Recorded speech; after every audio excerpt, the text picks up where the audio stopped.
네, 여러분 안녕하세요. 손 쓰는 지구학입니다. 이번 시간에는 순환성 지구학2 테마 14 우리 은하의 구조와 관련된 문항들을 풀어보면서 여러분들과 얘기 나눠보는 시간 가져보도록 하겠습니다. 자, 여기 테마 14 우리 은하의 구조에서는요, 우리 은하의 구조를 밝히기 위한 노력, 그리고 그렇게 해서 밝혀진 우리 은하의 구조와 관련된 것들을 학습하게 됩니다. 자, 여기에서 주로 출제되는 소재는요, 우선 은하의 구조와 관련해서 출제가 되고요. 여기에서는 말씀드렸듯이 우리 은하의 구조를 밝히기 위한 노력, 뭐 허설이라던가 카테인, 세플리 등등이 있죠. 그래서 그런 우리 은하의 구조 관측 역사에 대해서 좀 학습을 하게 되고요. 그렇게 해서 밝혀진 우리 은하의 구조와 관련해서 또 배우게 됩니다. 자, 그리고 또 출제하는 소재가 은하의 회전입니다. 자, 여기에서는 은하의 회전을 어떻게 해서 밝혔는지, 그리고 우리 은하의 나선팔 구조를 또 어떻게 해서 밝혀냈는지를 배우게 되죠. 21cm 전파를 그래서 잘 알아두어야겠죠. 그래서 여기서는 이제 우리 은하의 회전과 관련해서 천체 운동, 접선 속도나 시운 속도, 공간 속도에 대해서 학습을 하게 되고요. 그리고 말씀드렸던 21cm 전파, 그리고 은하의 회전을 좀 속도 성분으로 분석하는 거, 벡터라고 할 수 있죠. 은하의 회전을 벡터로 해석하는 방법, 그리고 은하 회전 속도 그래프와 암흑물질의 관계에 대해서 학습을 하게 됩니다. 자, 그리고 나오는 게 성간물질이에요. 우리 은하에는 성간물질이 포함되어 있는데 이 성간물질에 대해서 학습을 하게 됩니다. 여기에서는 이제 성간물질의 특징, 뭐 성간물질이 어떤 식으로 구성되어 있는지를 배우게 되고, 그리고 성간물질에 의해서 발생하는 현상들, 산란, 성간적색화, 성간소강 등이 있겠죠. 그리고 성간물질로 이루어진 성운의 종류에 대해서 학습을 하게 됩니다. 자, 그러면 이들 소재들이 문항에서는 어떤 식으로 출제가 되는지 한번 살펴보도록 할게요. 네, 우선 테마 대표 문제입니다. 그린 가와나는 우리 은하의 21cm 파 영상과 가시광선 영상을 순서 없이 나타낸 것이다 라고 했어요. 자, 우리 은하의 21cm 파 그리고 가시광선 영상이라고 합니다. 자, 우선 21cm 파를 통해서 잘 관측할 수 있는 거는요, 우리 은하의 나선팔 구조가 되겠어요. 그러면 가와 나중에 우리 은하의 원반을 잘 관측할 수 있는 사진이 무엇일까요? 자, 가와나를 비교해보면 우선은 지금 뭔가 중심부가 이렇게 밝게 보이니까 은하의 중심부 방향으로 관측을 한 것 같은데요. 가 같은 경우에는 원반이 이렇게 성운들 그리고 뭐 성간 물질들에 의해서 가려져서 잘 안 보입니다. 하지만 나 같은 경우에는 원반의 모습이 이렇게 밝게 뚜렷하게 나타나게 되죠. 그렇기 때문에 나가 바로 21cm 파로 관측한 영상이 되겠고요. 가는 가시 영상이 되겠습니다. 네, 그래서 각각의 전자기파가 어떤 것들을 잘 관측할 수 있는지를 여러분들이 잘 구분해서 학습을 해주면 좋겠습니다. 자, 그랬을 때 선지 볼게요. 기억, 가는 가시광선 영상이다. 맞나요? 그렇죠. 가는 가시광선 영상이죠. 기억은 맞는 선지. 자, 니은, 나는 이온화된 수소의 분포를 나타낸다. 자, 나는 21cm 전파예요. 이온화된 수소의 분포는 뭐예요? 좀 더 짧은 파장의 전자기파를 통해서 알 수 있겠죠. 21cm 전파를 이용해서는 자, 21cm 전파는 어떤 식으로 발생해요, 여러분?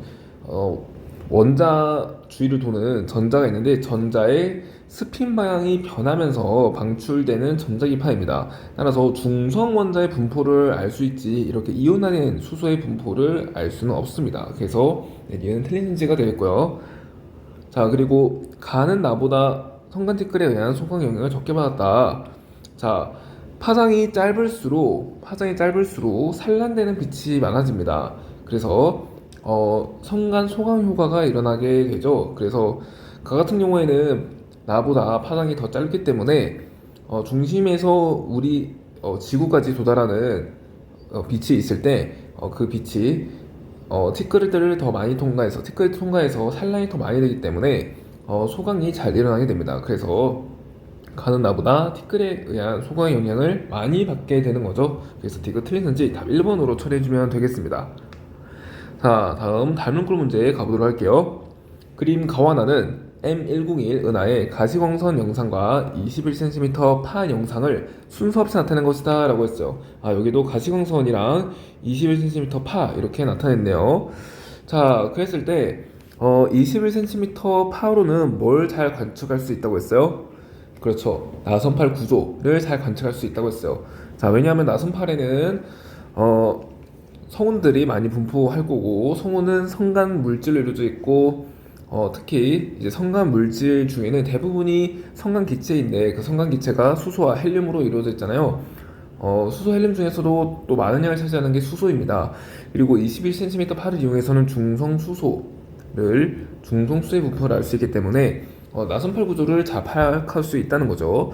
자, 그래서 가와나 중에 나선팔 구조가 잘 보이는 거 바로 그렇죠. 가죠. 그래서 가가 21cm 파 나는 가시광선이 되겠습니다. 자, 이렇게 생각해도 되고요. 우리 눈에 보이는 은하가 우리 눈으로 관측되는 은하가 나와 같은 모습이죠. 이걸 통해서도 나가 가시광선임을 알 수 있습니다. 자, 선지 볼게요. 기억. 가는 중성수소의 분포를 나타낸다. 그렇죠. 21cm 파를 이용해서는요, 중성수소의 분포를 알 수 있습니다. 기억 맞는 선지고요. 니은 나는 21cm 파 영상이다. 아니죠. 가시 영상이죠. 니은 틀린 선지. 디귿 우리 은하의 나선팔 구조를 확인하는 데에는 나를 관측한 파장대보다 가를 관측한 파장대를 이용하는 것이 유리하다. 자, 나선팔 구조를 확인하는 데에는 21cm 파가 유리하다 했죠. 왜냐? 21cm 파는 중성수소에서 잘 방출되고, 중성수는 주로 우리 은하의 나선팔에 있는 성간 물질에 많이 분포되어 있다고 했잖아요. 그렇기 때문에 나를 관측한 파장대보다는 21cm 파인 가를 관측한 파장대를 이용하는 것이 더 유리할 것입니다. 그래서 디귿 맞는 선지가 되겠네요. 답 3번으로 처리해주면 되겠습니다. 자, 다음 수능 2점 테스트로 가보도록 할게요. 1번 그린 가와나는 각각 허설과 캅테인이 주장한 우리 은하의 모양을 순서 없이 나타낸 것이다 라고 했어요. 자, 허설과 캅테인 같은 경우에는 태양이 거의 우리 은하 중심에 위치한다고 주장을 했고요. 그리고 캅테인은 허설보다 우리 은하의 크기를 좀 더 크게 측정을 했습니다. 더 정밀하게 관측할 수 있었다는 거죠. 별들을. 그러니까 어두운 별들도 더 정밀한 관측을 통해서 멀리 있는 별까지 관측할 수 있었기 때문에 은하의 크기가 캅테인이 더 큽니다. 그래서 은하의 크기가 작은 나가 바로 허설이 되겠고요. 그리고 가가 바로 캅테인이 되겠죠. 자, 그랬을 때 선지 보도록 할게요. 기억, 우리 은하의 크기는 가가 나보다 작다. 자, 우리 은하의 크기 이거 보면 되죠. 가는 16kPa, 나는 1.8kPa이네요. 그래서 우리 은하의 크기 가가 나보다 큽니다. 기억은 틀린 선지. 니은 우리 은하에 대한 모형이 등장한 시기는 가가 나보다 빠르다. 자, 허설 같은 경우에는 1800년대에 이르러서 우리 은하 지도를 완성하게 되었고요. 캅테인 같은 경우에는 1901년이죠. 그래서 그쯤에 우리 은하 지도를 완성하게 됩니다. 그래서 허설이 처음, 캅테인이 그 이후에 이렇게 은하 모양을 주장하게 되는 거죠. 그래서 우리 은하에 대한 모형 등장 시기 가가 나보다 느리죠. 니은 틀린 선지. 자, 디귿 가와나 모두 태양은 우리 은하의 중심 부근에 위치한다. 맞나요? 그렇죠. 가와나 모두 태양은 우리 은하 중심 부근에 위치합니다. 디귿은 맞는 선지. 답 2번으로 처리해주면 되겠습니다. 자, 다음 2번으로 가볼게요. 그림은 셰플레가 측정한 구상 성단의 분포를 X축, Y축, 좌표에 나타낸 것이다. 좌표의 원점에 태양이 위치하며 셰플린은 우리 은하의 중심을 A와 B 중 하나에 있다고 주장하였다 라고 했습니다. 자, 그랬을 때 선지 바로 볼게요. 기억, 셰플레가 주장한 우리 은하 중심은 A이다. 자, 셰플레는요 구상성단의 중심에 구상성단의 분포의 중심에 우리 은하의 중심이 있다고 주장을 했어요. 왜냐하면 구상성단이 그 안에 있는 별들이 좀 많고 구형으로 몰려있다 보니까 좀 별의 밀집도가 좀 높죠. 그렇기 때문에 구상성단은 매우 무겁습니다. 그러한 무거운 구상성단이 이렇게 분포해 있을 때 구상성단의 중앙에 우리은하의 중심이 분포해야지만 우리은하가 역학적으로 안정할 수 있다고 주장을 했습니다. 그렇기 때문에 구상성단의 분포의 중심을 찾으면 그곳이 바로 우리은하의 중심이 된다는 거죠. 자, 구상성단의 분포가 대략 이렇습니다. 대략 이렇고요. 여기에서 중앙은 어디예요? 그렇죠. B 정도가 되겠죠. 따라서 세플레가 주장한 우리은하의 중심 A가 아니라 B가 되는 겁니다. 그래서 기억은 틀린 선지. 자, 니은 볼게요. 구상성단의 분포는 세플레가 주장한 우리은하 모양의 근거가 된다. 그렇죠. 구상성단의 분포를 이용해서 우리은하의 중심을 찾았고 그로 인해서 우리은하의 모양의 대략적인 분포를 알 수 있었습니다. 그래서 니은은 맞는 선지. 자, 디귿. 구상성단의 분포는 은하 원반의 모양과 일치하나요? 자, 구상성단 같은 경우에는 우리은하 원반에 조금 분포하고 그리고 우리은하 중앙부에도 분포하고요. 그리고 헤일로에도 분포하게 됩니다. 그래서 원반뿐만 아니라 헤일로에도 구상성단이 분포하기 때문에 구상성단의 분포가 은하 원반의 모양과 일치하지는 않겠죠? 이거 틀리선지 답 2번으로 처리해주면 되겠습니다. 자, 다음 3번으로 가볼게요. 그림은 우리은하의 모습을 나타낸 것이다. A와 B 중 한 곳에 태양이 위치하며 X와 Y는 각각 상계성단과 구상성단 중 하나이고 성단을 구성하는 별의 평균 나이는 X가 Y보다 많다라고 했습니다. 자, X와 Y는 상계 아니면 구상이래요. 자, 상계성단과 구상성단의 분포의 특징을 알아야겠죠. 상계성단 같은 경우에는 은하의 그렇죠 원반부에 많이 분포하고요. 구상성단은 우리은하의 중앙팽대부 그리고 이렇게 헤일로와 같은 곳에 많이. 자, 그러면 X와 Y가 각각 볼까요? X는 그렇죠 구상성단이 되어 있고요. Y는 상계성단이 된다는 것을 알 수 있죠. 자, 그러면 선제 보도록 할게요. X는 상계성단이다. 맞나요? X 구상성단이죠. 기억은 틀린 선지. 자, 니은 태양의 위치는 B다. 자, 태양 같은 경우에는 은하 중심부가 아니라 우리 은하 원반부에 위치해 있습니다. 네, 그렇기 때문에 태양의 위치는 B다. 이거 맞는 선지가 되겠죠. 자, 디귿은 성간물질은 헤일로에서가 은하 원반에서보다 풍부하다. 자, 성간물질 같은 경우에는 은하 원반에 풍부하죠. 그 디귿은 틀린 선지. 다 2번으로 처리해주면 되겠습니다. 자, 4번으로 가볼게요. 그림은 어느 성간티끌의 모습을 나타낸 것이다. A와 B는 각각 얼음과 흑연 중 하나이다 라고 했네요. 자, 성간티끌 같은 경우에는요 이렇게 B와 같은 이 흑연에요 A와 같은 이 얼음이 감싸고 있습니다. 자, 이런 구조고요. 자, 순제 볼게요. 기억 A는 흑연이다. 얼음이죠. 자, 니은 성간물질을 구성하는 질량비는 성간기체보다 크다. 자, 성간기체는 약 99%, 성간물질은 1%, 성간티끌은 1%밖에 성간물질에 포함되지 않습니다. 그렇기 때문에 질량비가 성간기체보다 훨씬 작겠죠? 이건 틀린 선지. 자, 디귿 별빛을 흡수하거나 산란시켜 성광소강을 일으킨다. 네, 이거는 맞는 선지죠. 자, 답 2번으로 처리해주면 되겠습니다. 자, 다음 5번으로 가볼게요. 그림은 성간물질을 구성하는 고체 입자와 기체의 질량비를 A와 B로 순서로 나타내는 것이다. 4번에서 말씀드렸던 게 여기 바로 나왔네요. 그래서 성간물질 중에 1% 아주 작은 양을 차지하는 게 성간 뭐예요? 그렇죠, 성간티끌입니다. 그리고 B 같은 경우 이렇게 가장 많은 양을 차지하는 거 이게 바로 성간 기체라는 거죠. 자, 선지 볼게요. 기억 A는 고체 입자이다. 성간티끌 고체 입자 맞죠? 자, 니은 A는 주로 자외선 영역의 전자기파를 방출한다. 자, A 같은 경우에는 전자기파를 방출하나요?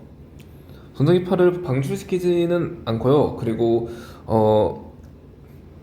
빛을 주로 산란시키는 역할을 하게 되겠죠. 산란시키거나 아니면 빛을 흡수하거나 하는 역할을 하게 됩니다. 그래서 자외선의 전자기 방출한다. 이거는 성간기체가 하는 역할이죠. 그 뒤에는 틀린 선지. 자, 디귿 대부분의 수소와 헬륨은 B에 포함된다.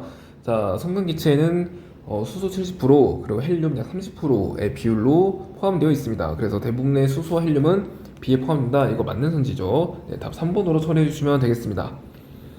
6번 가볼게요. 그림 가와나는 독수리 송원의 일부를 각각 서로 다른 파장 A와 B로 촬영한 것이다. A와 B는 각각 가시광선과 적외선 중 하나이다 라고 했네요.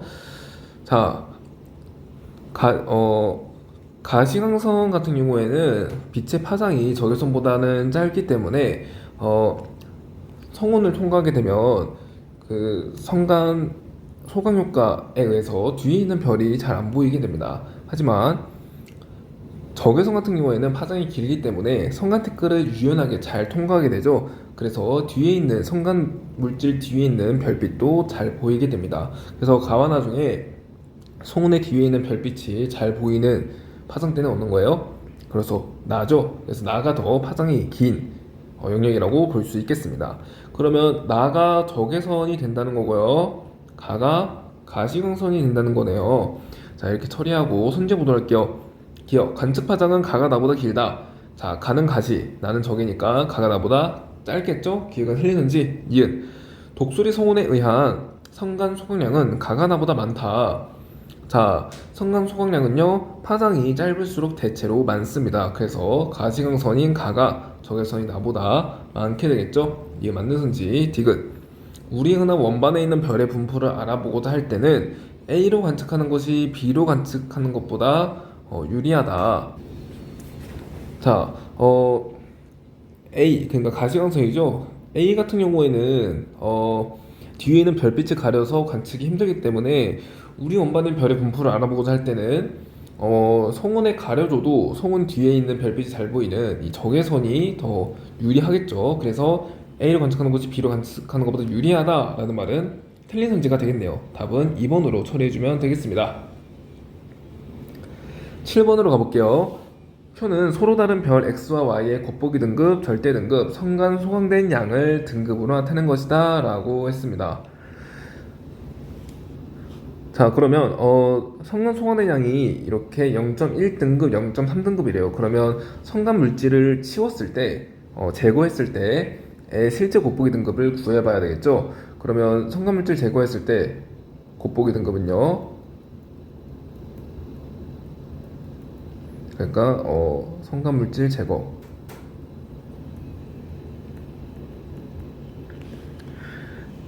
자, 성간 물질을 제거하면 등급은 더 작아지게 되겠죠. 밝아지니까. 그래서 X 같은 경우에는 1.9등급이 되겠고요. Y 같은 경우에는 2. 얼마죠? 2.2인가요? 2.2등급이 되겠습니다. 자, 그랬을 때 선지 한번 보도록 할게요. 기억, 실제 별까지 거리는 X가 Y보다 멀다. 자, 별까지의 거리, 이거는 거리 지수를 이용해서 구해주면 되겠습니다. 거리 지수가 X 같은 경우에는 1.9에서 3을 빼면 되겠죠? 그러면 얼마죠? 1.9에서 3 빼면 마이너스 1.1인가요? 이게 거리 지수고요. Y는 얼마죠? Y 같은 경우에는 거리 지수가 2.2에서 3.4를 빼면 되겠죠? 2.2에서 3.4를 빼면 되겠죠? 자, 이거 빼보면 마이너스 1.2인가요? 이렇게 되겠네요. 그러면 누가 더 커요? X가 더 크죠? 그래서 별까지 거리는 X가 Y보다 멀다. 이건 맞는 선지가 되겠습니다. 지구에서 관측되는 별의 밝기는 X가 Y보다 밝다. 자, 지구에서 관측되는 별의 밝기는 이거라는 거죠. 그래서 X가 Y보다 곱보기 등급이 더 작기 때문에 X가 Y보다 밝은 거 맞는 선지죠. 자, 디귿. 성간 소강을 고려했을 때와 고려하지 않았을 때 계산한 별까지의 거리 차는 X가 Y보다 크다. 자, 이 거리차 같은 경우에는 성간 소강 양이 더 클수록 거리차가 더 크게 되겠죠. 그러면 성간 소강 양이 Y가 더 크니까 X가 Y보다 크다라는 말은 아닐 겁니다. 그래서 디귿은 틀린 선지 답 3번으로 처리해주면 되겠어요. 자, 8번 가봅시다. 그린 가와나는 각각 반사성운과 방출성운을 나타내는 것이다 라고 했네요. 자, 선지 바로 볼게요. 기억, 가는 성간 티끌에 의해 별빛이 반사되어 나타난다. 자, 반사성운 같은 경우에는 성간 티끌에 의해 별빛이 그래도 산란되어 나타난다는 거 맞죠? 자, 니은. 가는 나보다 붉게 관측된다. 자, 가는 산란되기 때문에 주로 푸른색으로 관측이 되고요. 나는 방출성운이잖아요. 자외선을 흡수해서 붉은색 가시광선을 방출합니다. 그래서 붉은색으로 관측이 돼요. 그래서 가는 나보다 붉게 관측된다. 이거는 틀린 선지가 되겠죠. 디귿. 스펙트럼 관측에서 전리된 수소선은 가가 나보다 강하게 나타난다. 자, 방출성운에서 주로 H2 영역이 나타나게 됩니다. 그래서 자외선 흡수에서 전리된 수소가 다시 이제 중성수로 돌아가는 과정에서 붉은색 가지광선을 방출하기 때문에 붉은색으로 방출성운이 보인다는 거죠. 그래서 전리된 수소선은 가가 나보다 강하게 아니죠. 나가 더 강하게 나타나겠죠. 그래서 디귿은 틀리는지 답 1번으로 처리해주면 되겠습니다. 자, 9번으로 가볼게요. 그림은 우주의 분자운 H1 영역, H2 영역의 온도 분포를 A, B, C로 순서 없이 나타낸 것이다 라고 했습니다. 자, 그랬을 때 이 영역들 중에서 가장 온도가 낮은 거 뭐예요? 그렇죠, 분자운이죠. 그래서 A는 분자운이 되겠고요. 그 다음에 온도가 높은 게 H1 영역이죠. 중성수소 영역. 그리고 이온화된 수소 영역이 온도가 높을 겁니다. 이렇게. 자, 그래서 ABC 각각 분석했고 천지바로 보도록 하겠습니다. 기억, A는 분자운이다. 맞죠? 자, 니은 별이 탄생하기 가장 좋은 환경. 자, 별이 탄생하기 가장 좋은 환경은 뭐예요? 밀도가 높은 환경입니다. 자, 밀도가 높으려면 온도가 어떻게 돼요? 온도가, 성운의 온도가 매우 낮아야지 이제 운동 에너지가 줄어들게 되면서 입자와 입자 사이의 거리가 가까워져서 밀도가 커지게 되겠죠. 그래서 온도가 낮은 송원에서 별이 잘 탄생하게 됩니다. 자, 그렇기 때문에 이 중에서 온도가 가장 낮은 게 뭐예요? 분자운이죠. 그래서 A에서 가장 별이 탄생하기 좋은 환경이 갖춰집니다. 그래서 B가 아니죠. 니은은 틀린 선지. 디귿, C는 수소가 이온화된 상태로 존재한다. 자, H2 영역, 수소가 이온화된 상태로 존재합니다. 전리된 수소 영역이죠. 디귿, 맞는 선지. 답 3번으로 처리해주면 되겠습니다. 자, 10번 볼게요. 그림은 서로 다른 별 A와 B의 고유 운동과 접선 속도를 나타낸 것이다 라고 했네요.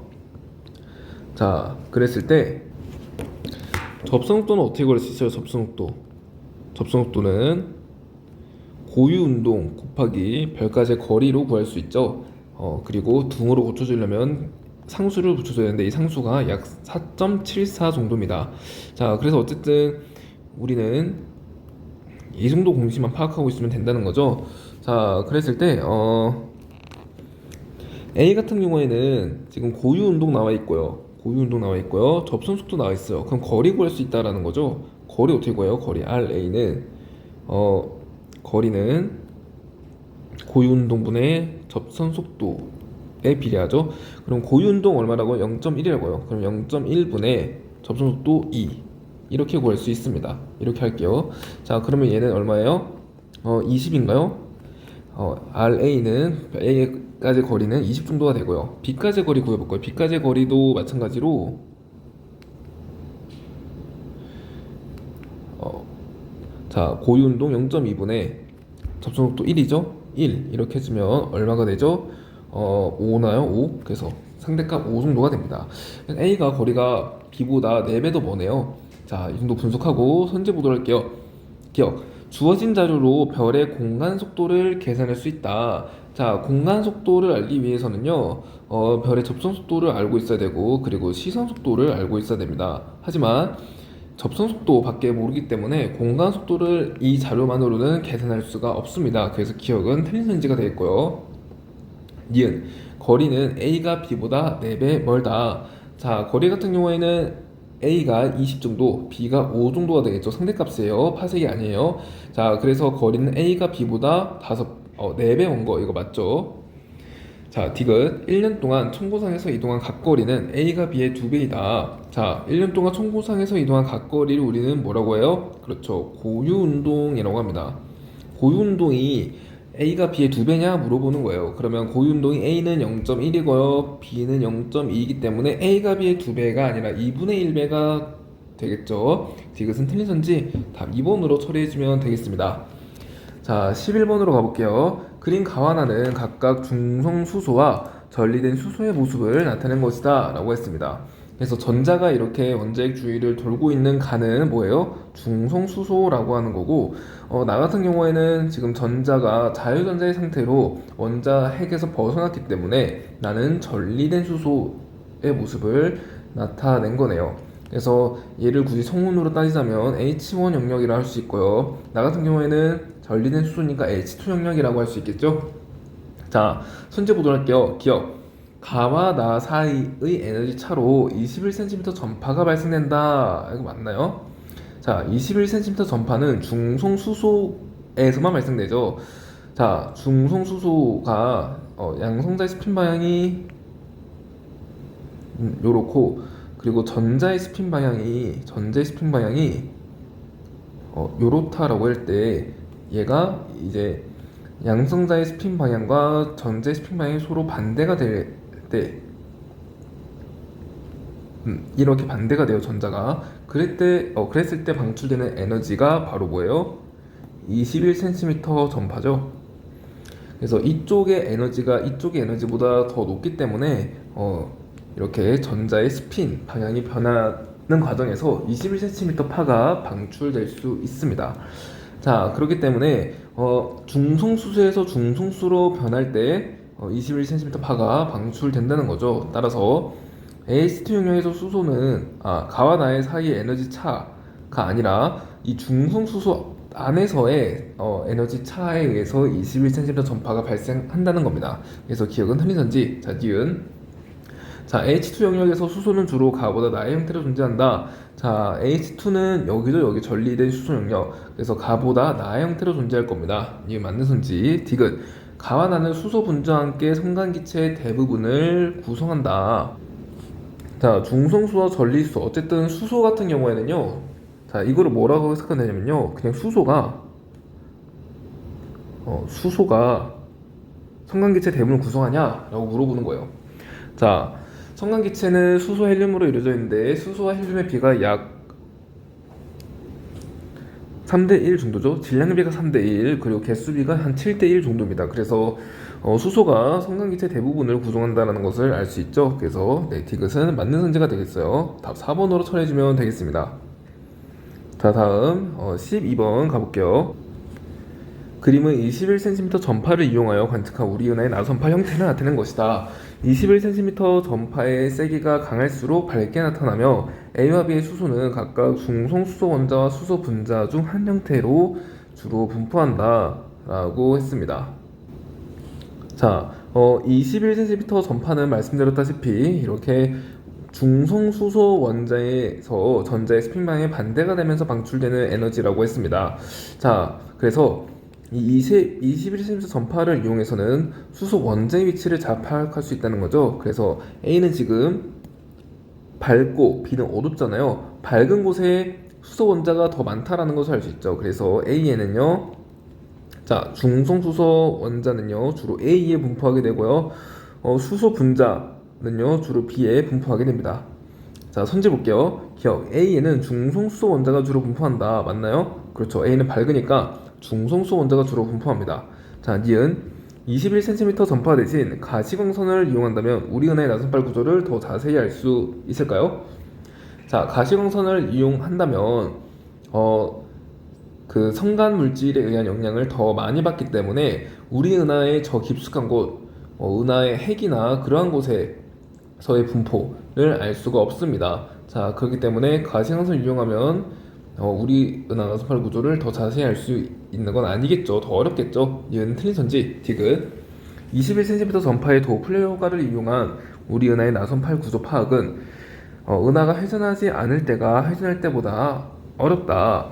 자, 21cm 전파의 도플러 효과를 이용해서 우리 은하가 회전한다는 사실을 알게 되었습니다.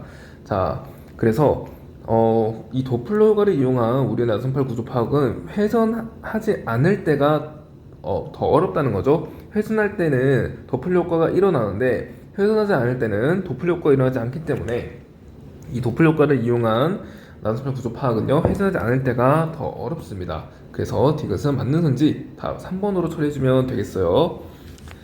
자, 13번 가보도록 합시다. 그림 가는 우리 은하의 중성 수소 그룹 ABC를 나는 ABC의 시험 속도에 따른 상대적인 복사 세기를 XYZ로 순서 없이 나타낸 것이다 라고 했습니다. 자, 우선은 시험 속도 알아야 되겠죠. 자, C 같은 경우에는 공전 속도가 매우 빠릅니다. 매우 빠르고 관측자 여기 있죠. 그리고 매우 빠르게 이동해서 관측자로부터 멀어지는 방향으로 관측이 될 겁니다. 자, B 같은 경우에도 이 관측자의 공정궤도보다 안쪽 영역에 위치하기 때문에 B가 관측자보다는 공정속도가 빠른데요. 1로 갈수록 지금 점점 관측자의 공정속도가 비슷해진다는 거죠. 그렇기 때문에 관측자에서 봤을 때는 B가 조금만 후퇴할 겁니다. 그러니까 후퇴 속도가 C가 후퇴가 매우 빠르고요. B는 후퇴 속도가 조금 느릴 겁니다. 자, A 같은 경우에는 어때요? 관측자의 공정궤도보다 더 바깥에 위치하죠. 그러니까 관측자의 공정속도보다 A의 공정속도가 더 느릴 거예요. A가 공정속도가 더 느리면 관측자 기준에서는 A가 좀 다가오는 것처럼 느껴지겠죠. 그래서 시험속도가 마이너스 값을 나타낼 겁니다. 자, 그럼 이 중에서 시험속도가 플러스로 가장 큰 것은 C, 그 다음 B, 그리고 마이너스로 가장 작은 거 A가 되겠죠. 자, 그렇기 때문에 XYZ를 우리가 알 수 있습니다. 시험속도가 마이너스인 거 뭐예요? A죠. 그리고 시험속도가 가장 큰 거 뭐예요? C죠. 그 다음 Y는 B, 이렇게 해석해주면 되겠어요. 선지 한번 볼게요. X는 A의 상대 복사 세기를 나타낸 것이다. X는 A, 맞죠? 자, 니은 XYZ 중 은하 중심에 가장 가까운 곳의 상대 복사 세기는 Z이다. Z는 C예요. C가 은하 중심에서 가장 가깝죠? 네, 그래서 니은 맞는 현지가 되겠어요. 디귿 B와 C 사이의 거리는 가까워지고 있다. 자, B와 C 같은 경우에는 B 같은 경우에는 공전 속도가 C보다 더 느립니다. 그래서 B는 좀 느리게, C는 빠르게 공전하기 때문에 C 기준으로 B는 점점 이렇게 반대 방향으로 다가오는 것처럼 느껴지겠죠. 네, 그래서 B와 C 사이의 거리는 가까워지고 있다. 이거 맞는 현재가 되겠어요. 답 5번으로 처리해주면 되겠습니다. 자, 14번 그림가는 은하 중심 방향을 기준으로 나타낸 은경의 분포를 나는 태양 주변 별들의 은경에 따른 시선 속도를 나타낸 것이다. 현재 태양은 은경 90도 방향으로 회전하고 있으며 태양 주변 별들은 은하 중심을 기준으로 케플러 회전을 한다고 가정한다 라고 했습니다. 자, 그랬을 때 선지 일단 봐도 될 것 같아요. 기억, 은하 중심으로 갈수록 회전 속도는 느려진다. 자, 은하 중심으로 갈수록 케플러 회전을 하니까 은하 중심으로 갈수록 회전 속도는 빨라지겠죠? 기억은 틀린 선지. 자, 니은 은경 200에서 250도 범위의 별은 멀어지는 것으로 관측된다. 자, 은경 200에서 250은 어디죠? 자, 여기가 225도잖아요. 그러면 은경 200은 한 여기보다 작은 여기 이쯤 되겠나요? 자, 여기서부터 250 여기죠. 아, 여기는 순속도가 어때요? 플러스 값이죠. 그래서 멀어지는 것으로 관측되겠네요. 자, 디귿 시선 속도의 크기는 270도의 별이 230도의 별보다 작다. 270도 같은 경우에는 여기 있어요. 여기 있고, 그리고 230도 같은 경우에는 어디 있어요? 대략 한 여기쯤 있겠죠? 자, 누가 더 시선 속도가 커요? 270도의 별이 더 작다라는 거죠. 그래서 270도의 별이 230도 별보다 작다. 네, 이거는 맞는 선지가 되겠습니다. 답 4번으로 처리해주면 되겠고요. 15번으로 가볼게요. 그림은 우리 은하의 회전 속도, 회전 곡선을 나타낸 것이다. ABC 중 한 지점 주변은 강체 회전을 한다라고 했습니다. 자, 강체 회전을 하기 위해서는 우리 은하로부터 거리가 멀어질수록 속도가 점점점 빨라져야 됩니다. 그래서 강체 회전 같은 경우에는 V는 몰라도 돼요. 루트 3분의 4파이로 R이라는 공식을 만족하고요. 케플러 회전 같은 경우에는 V는 루트 R분의 GM이라는 공식을 만족하게 되죠. 자, 어쨌든 거리가 멀수록 회전 속도가 계속 빨라지게 됩니다. 거의 1참수의 느낌으로 계속 빨라지게 되죠. 자, 그래서 이 중에서 시속도가 빨라지는 거 뭐예요? A죠, A. 그래서 A가 강체 회전하고 있다라는 것을 알 수 있습니다. 선지 보도록 할게요. 강체 회전하는 곳은 A 주변이다. 이거 맞는 선지죠. 자, 니은 B 주변은 은하 중심으로부터 멀리 있는 별일수록 공전 주기가 길어진다. 자, B 주변은 은하 중심으로부터 멀리 있는 별일수록 자, 멀리 있는 별일수록 공전 속도가 느려집니다. 공전 주기는 어떻게 구해요? 공전 주기는 P로 할까요? 공전 주기는 속력분의 거리로 구할 수 있죠. 그랬을 때 중심으로부터 거리가 멀수록 속도가 줄어들기 때문에 공전 주기가 커진다는 것을 알 수 있습니다. 자, 그래서 니은은 맞는 선지 디귿. C를 통해 우리 은하의 질량이 중심부에 집중되어 있음을 알 수 있다. 자, C 같은 경우에는 회전 속도가 이렇게 직선으로 나타나게 됩니다. 자, 그렇다는 얘기는 뭐냐면요. 자, V는 루트 R분의 GM으로 구할 수 있죠. 그러면 이 은하 질량 어떻게 구할 수 있어요? 은하 질량은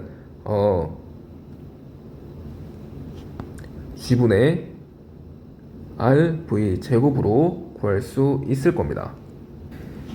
자, 그랬을 때 거리가 계속 멀어지는데 속도가 일정해지고 있다라는 말은 그만큼 계속 누적 질량이 더해지고 있다라는 거겠죠. 그러니까 질량이 여기에 계속 분포하고 있다라는 겁니다. 그래서 C를 통해 우리 은하의 질량이 중심부에 집중되어 있음을 알 수 있어요? 아니죠. 여기서도 상당한 수의 질량이 분포했음을 알 수 있는 겁니다. 그래서 디귿은 틀린 선지 답 3번으로 처리해주면 되겠습니다. 자, 16번. 다음은 암흑물질에 대해 학생 ABC가 제시한 의견이다. 자, 암흑물질은 빛을 내지 않아서 전자기파를 통해 직접 관측할 수 없어. 그렇죠. 암흑물질은 전자기파와 상호작용하지 않습니다. 그래서 학생 A는 맞는 선지고요. 중력렌즈 현상으로 암흑물질의 존재를 확인할 수 있어. 그렇죠.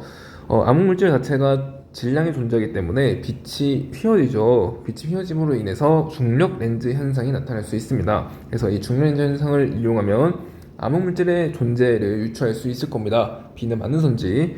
C. 엑시온, 림프. 자, 이거 모두 암흑물질의 후보가 되는 거죠. 자, 그래서 C도 맞는 선지 답 5번으로 처리해주면 되겠어요. 자, 다음 수능 3점 테스트로 넘어가 보도록 하겠습니다. 자, 1번 표는 세플레가 생각한 우리 은하와 실제 우리 은하의 특징을 나타내는 것이다. A와 B는 각각 세플레가 생각한 우리 은하와 실제 우리 은하 중 하나이다 라고 했습니다. 자, 셰플리는요 우리 은하의 크기를 실제보다 더 크게 측정합니다. 왜 그래요? 그렇죠. 성간 소강 효과를 고려하지 못했기 때문이죠. 그래서 곱보기 등급이 더 크게 측정해서 실제 별까지의 거리를 더 멀게 측정을 했습니다. 그래서 은하의 크기가 더 커졌죠. 그래서 은하의 크기가 더 큰 A가 세플리가 생각한 우리 은하고요. B가 실제 우리 은하입니다. 세플리도 태양의 위치가 우리 은하의 중심이 아니라고 생각을 했죠. 자, 선지 보도록 할게요. 기억. 성간 소강은 A와 B에서 우리 은하 크기가 다르게 계산된 주된 요인에 해당한다. 그렇죠. 성간 소강은 우리 은하 크기가 다르게 계산된 주된 요인 맞죠? 자, 니은 A에서 태양은 은하 중심에 위치한다. 아니죠. 세플리는 구성성간의 분포를 이용해서 은하 중심에 태양이 위치하지 않음을 증명했습니다. 그래서 니은 틀린 선지가 되겠죠. 디귿 B는 실제 우리 은하이다. B 실제 우리 은하 맞습니다. 그래서 답 3번으로 처리해주면 되겠어요. 자, 다음 2번. 그림은 관측으로 알아낸 성간 티끌로 발생하는 성간 소각량과 색초가의 관계를 표는 색지수가 0으로 관측되는 어느 별까지의 거리를 계산할 때 성간 소각 효과 보정 전과 보정 후에 계산한 거리를 A와 B로 순서 없이 나타낸 것이다 라고 했습니다. 자, 거리 지수는 이렇게 곱보기 등급 빼기 절대 등급으로 구할 수 있는데요. 절대 등급은 한 별에 대해서 일정하죠. 그런데 이 곱보기 등급 같은 경우에는 성간 소각 효과가 나타날 때는 커지고 보정했을 때는 성간 물질을 제거한 것이기 때문에 작아질 겁니다. 그러니까 성간 소각 효과를 보정했을 때 성간 소각 효과를 보정했을 때는 보정하지 않았을 때보다 이 겉보기 등급 값이 어떻게 되겠어요? 보정 후에 더 작아지게 되겠죠? 보정전이 더 클 겁니다. 겉보기 등급이 더 크면요 거리 자체가 더 클 것이고 거리가 더 멀게 측정되게 되겠죠? 그래서 보정 후에 거리는 가깝습니다. 거리가 가깝고요. 보정 전은 거리가 멀게 측정이 되겠죠? 자, 그래서 거리가 가까운 게 보정 후예요. 그러니까 A가 보정 후고요. B가 보정 전이라고 생각하면 되겠습니다. 그리고 이 보정 후라고 하는 말은요 성간 물질을 제거했다고 보면 돼요.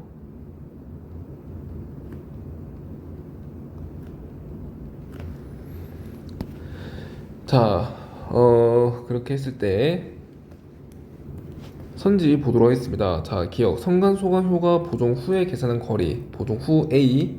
맞죠? 그 기억이 맞는 선지. 자, 니은. 성강 소강이 없었다면 지구에서 관측되는 이 별의 밝기는 현재보다 10배 밝아진다. 자, 그러면 보정 전과 보정 후에 겉보기 등급을 살펴보도록 합시다. 자, 보정 후부터 먼저 계산해 볼게요. 그러면 자, A일 때 겉보기 등급 빼기 절대 등급 똑같죠? 절대 등급은 5로그 1000 빼기 1로 계산해 주면 될 겁니다. 그러면 자, 이때 MA가 얼마예요? MA가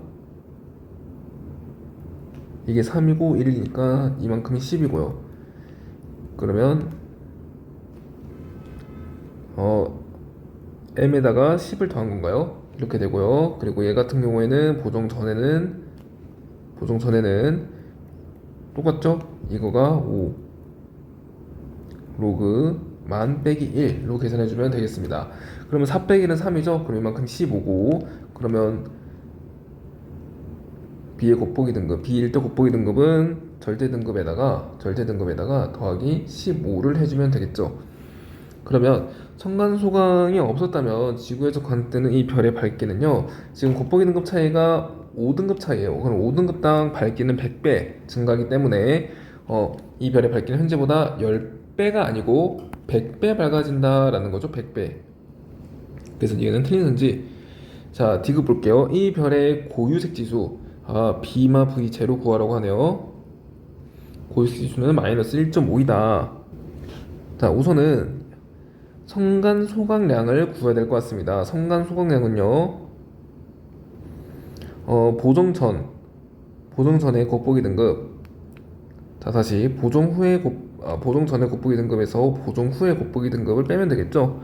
그러면 성간 소각량은요 5등급이 됩니다. 그래서 성간 소각량은 5등급이구나. 그러니까 성간 소각효과가 일어나면서 5등급이 더 어두워졌구나를 알 수 있다는 거죠. 5가 대략 여기죠, 여기. 그래서 여기 이렇게 나타내 보면은 색지수, 색초가를 알 수 있습니다. 색초가가 대략 1.2에서 1.8 사이네요. 근데 색초가는 어떻게 구해요? 관측 색지수에서 고유 색지수를 빼면 되겠죠? 얘가 대략 1. 얼마죠? 이 가운데 값이 1.5인가요? 대략 1.5 정도가 된다는 겁니다. 이 값이 1.5예요. 자, 그쵸? 왜냐하면 색초가분의 성강 소각량이 대략 0.6분의 2니까 0.3분의 1 3분의 10 정도가 되잖아요. 3분의 10. 그러니까 이 성간 소각량이 5라고 하면은 색초가는 1.5가 된다라는 거죠. 자, 그래서 얘는 1.5입니다. 근데 관측 색지수가 0이라고 하네요. 자, 그러면 얘가 0인 거예요. 0. 그럼 고유 색지수는요? 나왔죠? 마이너스 1.5가 되겠네요.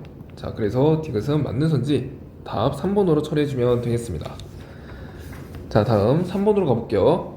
그림은 별 S의 빛이 성간 티끌에 의해 산란되는 모습을 표는 X와 Y점에서 별 S의 빛이 소강되거나 산란된 것을 관측했을 때 띠는 색을 나타낸 것이다. X와 Y는 각각 A 또는 B 방향에 위치하며 티끌은 별 S의 빛에 영향을 줄 정도로 충분히 많다라고 했습니다. 자, X에서는요 적색을 띈대요. 그러면 성간 적색화 현상이 나타났다라는 거죠. 자, 이때 A 같은 경우에는 성간 적색화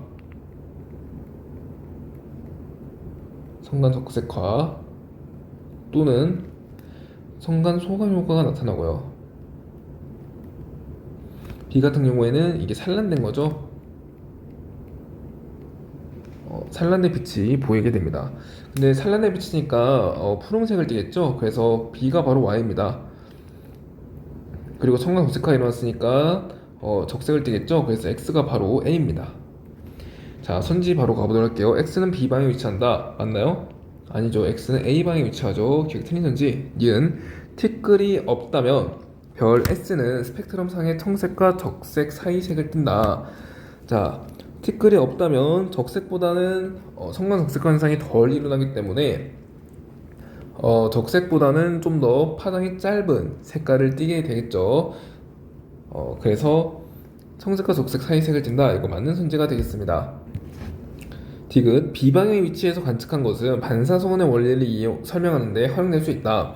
자, 반사성운은 성간 티끌에서 산란된 빛에 의해서 파란색으로 관측되는 성운이죠. 그렇기 때문에 비방의 위치에서 관측한 것은 반사성운 원리 설명하는 데 활용 맞죠? 자, 답 4번으로 처리해주면 되겠습니다.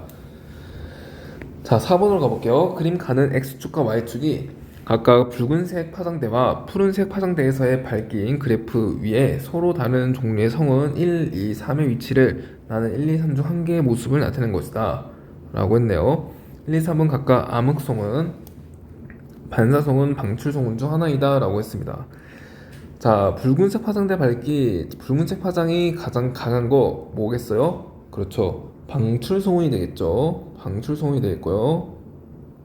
그리고 푸른색 파장이 반대로 밝아요. 그 성운은 반사성운이 되겠죠. 나머지 2번은요 밝기가 가장 어두운 암흑성운이 되겠습니다. 그리고 나 같은 경우에는 지금 성운이 이렇게 별을 모두 가리고 있기 때문에 굉장한 성강 소강 효과가 나타난다라는 것을 알 수 있죠. 그래서 나 같은 경우에는 암흑성운임을 우리가 알 수 있습니다. 자, 선제 보도록 할게요. 나는 2다. 자, 암흑성운이니까 2인 거 맞죠? 자, 니은 1의 빛은 대부분 성운에서 직접 방출되는 빛이다. 자, 방사성 같은 경우에는 성운에서 직접 방출되는 게 아니라 성간 티끌에 의해서 산란된 빛을 우리가 관측하는 거죠. 그래서 니은은 틀린 선지. 자, 디귿 전리된 수소의 비율이 가장 높은 것은 3이다.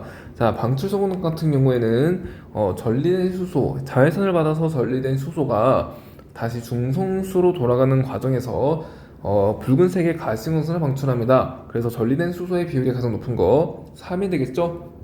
그래서 D가 맞는 선지고 답은 3번이 되겠습니다. 5번으로 가볼게요. 표는 같은 시선 방향에 위치한 별 A와 B의 고유운동 연주 2차 어느 흡수선의 관측 파장을 나타낸 것이다.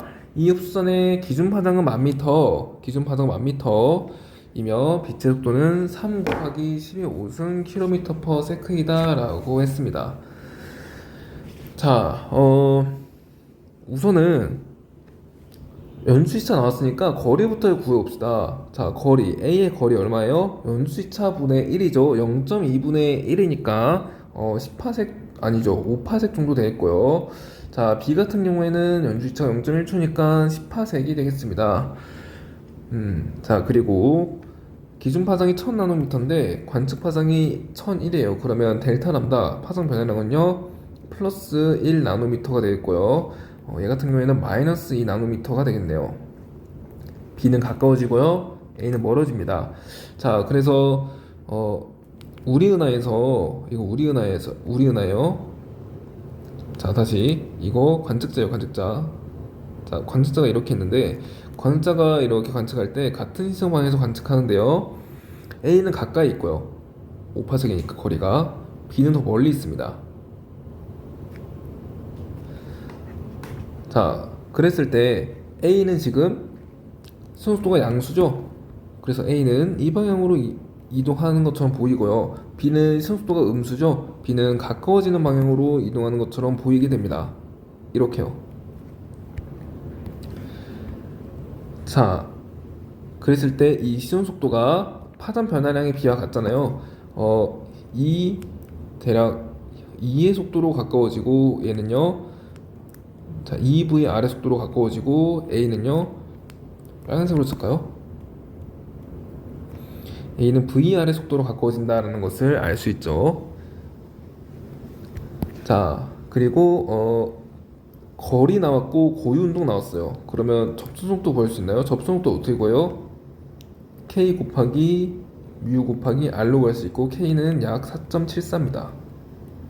자, 어쨌든 고유운동은 접선속도는 고유운동의 거리를 곱한 값에 비례한다는 거죠. 그러면 이거 그냥 곱해주면 돼요. 거리와 고유운동. 그러면 적을 자리가 없네요.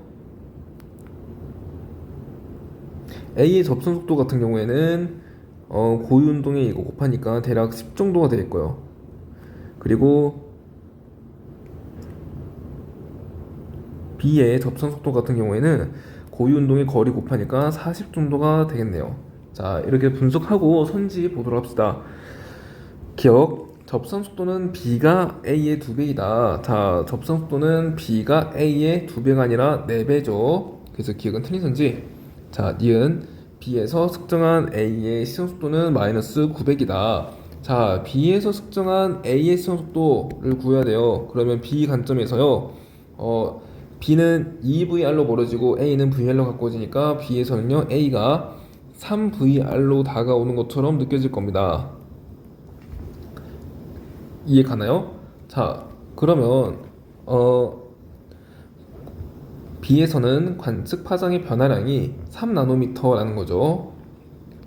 이만큼과 이만큼을 더해야 되니까 절대값 더해야 되니까 3나노미터의 파장 변화량을 보이면 알 수 있습니다. 그러면 3나노미터에 해당되는 3나노미터의 파장 변화량에 해당되는 시선 속도를 구하면 돼요. 그러면 시선 속도는요.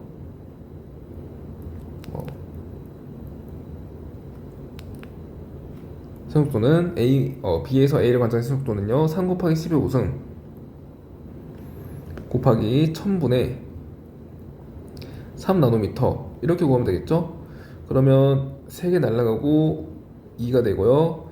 900이 되나요? 900이 되는데 가까워지고 있잖아요. 마이너스 붙여야죠. 이렇게 되면 알 수 있습니다. 그래서 시속도 마이너스 900인 거 맞죠? 자, 디귿. 별의 운동 방향과 시선 방향을 이루는 각 중 작은 각의 크기, 그러니까 예각의 크기는 A가 B보다 작다 라고 했네요. 자, 접선 속도는요 파란색으로 표시할까요? 요렇게 되죠. 요렇게 되고, 자, 이게 접선 속도고 이만큼이 그렇죠. 공간 운동 방향이 되겠습니다. 자, 그랬을 때 별의 운동 방향, 그러니까 이 방향과 시선 방향, 이 방향이 이루는 각 중 작은 각, 이거 구하란 거예요, 이거.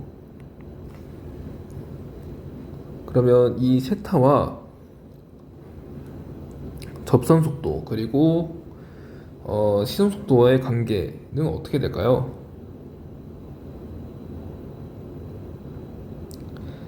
자, 볼게요. 얘를 좀 크게 그려봅시다. 접선 속도가 이만큼이고요. 그리고 시선 속도가 이만큼이라고 합니다.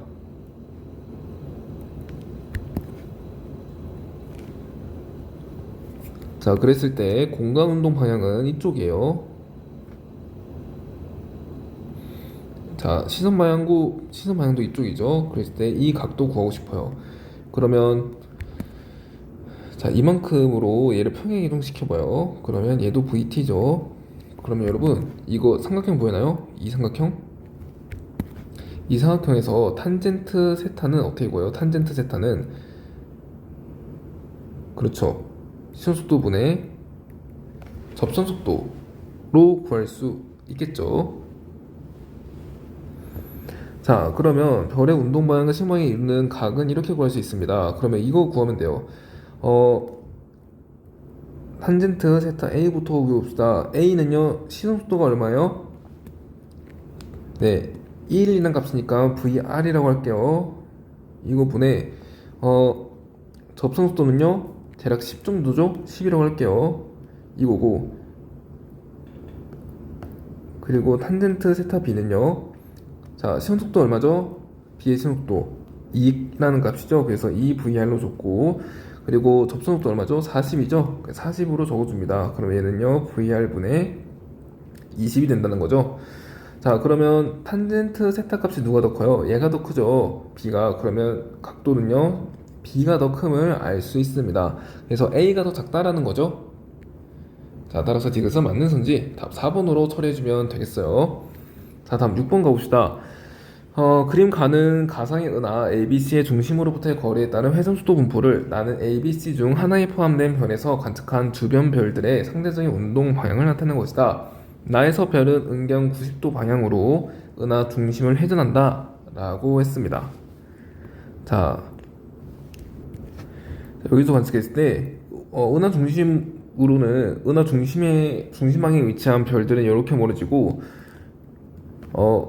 은하 중심으로부터 반대 방향에 위치한 별들이 이렇게 멀어지려면 어떤 식으로 속도 분포가 어떻게 돼야 돼요? 자,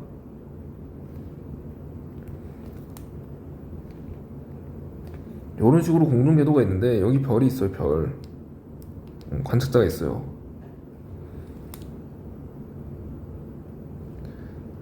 자, 만약에 이 방향으로 공전하고 있다고 해봅시다. 그러면 공전속도가 얘가 더 빠르잖아요, 별보다. 그러면 멀어지는 방향으로 관측이 될 거고요. 자, 여기 같은 경우에는요, 별보다 속도가 느리잖아요. 가까워지는 방향으로 관측이 될 겁니다. 자, 그래서 공전 속도가 중심으로 갈수록 공전 속도가 빨라져야지만 이런 형태의 분포가 보인다는 것을 알 수 있죠. 그래서 중심으로 갈수록 느려져야 됩니다. 중심으로부터 거리가 멀을수록 느려져야 됩니다. 그래서 나는 A에 해당되는 분포임을 알 수 있죠. 자, 순지 볼게요. 기억. 태양 주변의 은하 회전 곡선은 A와 가장 유사하다. 자, A와 가장 유사한 거 맞죠? 자, 니은. 나는 B에 포함된 별에서. 나는 B 아니죠. A죠. 자, C. 디귿. C는 질량 대부분이 은하 중심에 집중되어 있다. 자, C 같은 경우에는, 자, 다시. 질량. 은하의 질량 어떻게 구해요? G분의 RV 제곱으로 그릴 수 있죠. 그랬을 때 C는요, 중심으로부터 거리가 멀어질수록 속도가 일정합니다. 그러면 누적 질량이 계속 증가한다는 거죠. 계속해서 질량이 분포해 있으면 알 수 있어요. 그래서 C는 질량 대부분이 은하 중심에 집중되어 있는 게 아니라 은하 외곽에도 상당한 수의 질량이 분포함을 알 수 있습니다. 되게 틀린 선지 답 1번으로 처리해주면 되겠어요. 자, 다음 7번으로 가보도록 하겠습니다. 그림은 우리 은하의 회전속도 곡선을 나타낸 것이다. A와 B는 태양 바깥쪽의 회전 곡선으로 각각 빛을 내는 물질로 추정한 것과 실제 관측된 것 중 하나이다 라고 했어요. 자, 빛을 내는 물질로 추정한 것, 이거는 보통 물질로만 추정했다라는 거죠. 아무 물질을 고려하지 않았습니다. 자, 그랬을 때, 자, 질량 다시 보면 질량은 G분의 RV 제곱인데요. 만약에 이 같은 거리에서 암흑 물질이 있을 때와 없을 때 중에 질량이 누가 더 클까요? 암흑 에너지가 없을 때 질량이 작겠죠. 암흑 에너지가 없다면 질량이 작을 거고, 거리가 이렇게 같을 때 그러면 속도가 느릴 겁니다. 그러면 같은 거리에서 속도가 느린 이 B가 암흑 물질이 없다라는 거죠. 암흑 물질이 없고요. 이거는 암흑 물질이 있을 때의 속도입니다. 자, 그러면 선제 보도록 할게요. 기억. 실제 관측된 우리 은하는 A와 같이 회전한다. 암물질 우리가 있죠. 그래서 A와 같이 회전하는 거 맞죠? 실제로는. 자, 니은. A는 암물질의 존재를 뒷받침한다. 자, A 같은 경우에는 B와 지금 차이가 나기 때문에 이 차이를 이용해서 이 차이가 속도 차이가 곧 뭐예요? 질량 차이예요. 자, 암물질이 있다는 거죠. 그래서 암물질의 존재를 뒷받침한다. 이거 맞는 선제가 되겠습니다. 디귿. 은하 전체 태양 안쪽의 질량 비율은 A가 B보다 높다. 자, A 같은 경우에는 외곽에도 상당수의 질량, 암물질이죠. 암물질의 질량이 분포합니다. 하지만 B 같은 경우에는 거리가 멀어질수록 속도가 느려져요. 그러니까 누적 질량이 거의 없어요. 그렇기 때문에 은하 중심부의 질량이 더 많다는 것을 알 수 있죠. 그래서 은하 전체에 대한 태양 안쪽의 질량 비율은요, A가 B보다 더 낮음을 알 수 있습니다. B가 더 은하 중심으로 쏠려 있다라는 거니까요. 디귿은 틀린 선지 답 3번으로 처리해주면 되겠어요. 자, 8번 가봅시다. 그림은 은하 A와 중력 렌즈 현상에 의해 원형으로 관측되는 은하 B의 모습을 나타낸 것이다. 라고 했네요. 자, 그러면 A의 중력 렌즈 현상에 의해서 이 뒤에 있는 B의 은하가 관측됩니다. 그래서 이렇게 해서 우리 은하에 들어온다는 거죠.